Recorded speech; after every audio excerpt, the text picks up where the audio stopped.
Let's take a look at some areas that we're going to be seeing some rainfall today. Starting out with Atlantic Canada, we do have a front that's moving through. So the good news is that for many of us that are currently seeing rain, like, for example, areas in Nova Scotia like Halifax, this is going to continue to push off to the east and break apart a little bit. So it's going to be less of an event in terms of rainfall for Newfoundland than it has been for the Maritimes. And you're really going to be seeing some clear sky. In fact, a continued clearing as we get later on. You'll get some sunny breaks. It does look like a lot of cloud right here on our big picture future satellite and radar, but we will get a little bit of sunshine. Specifically, if you are in New Brunswick, you'll see that even more. And then we get those spotty showers moving through central portions of Newfoundland, which, by the way, you will be experiencing a much warmer day in Newfoundland than yesterday, where you got to just a high of 2 degrees in St. John. So an improved picture on the way with a high of 13 degrees for you, doing much better.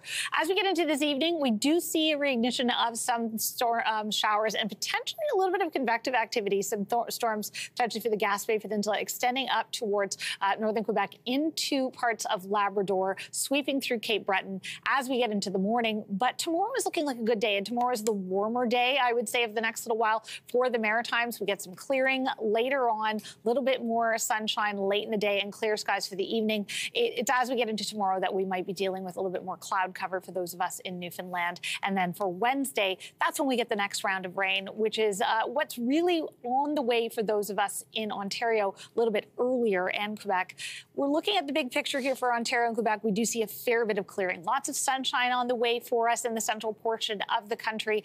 Keeping an eye on this, though. I did mention there's the potential for some thunderstorms in parts of the prairies, specifically looking to Saskatchewan for the most part, but even if you're in areas like Brandon, you might see those in Manitoba and also southeastern Alberta. But the real active weather, I'm looking especially along this potential line of developing storms for the U.S. Plains states.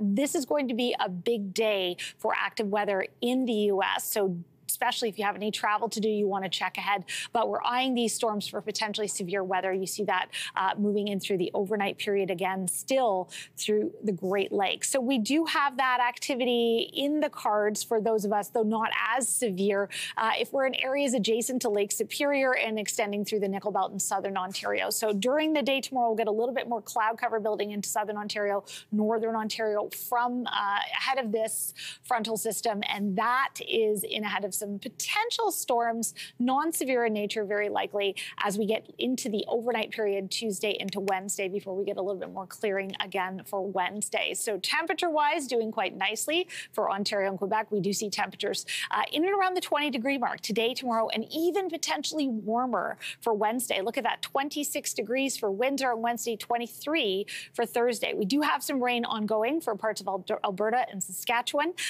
Right now, we'll talk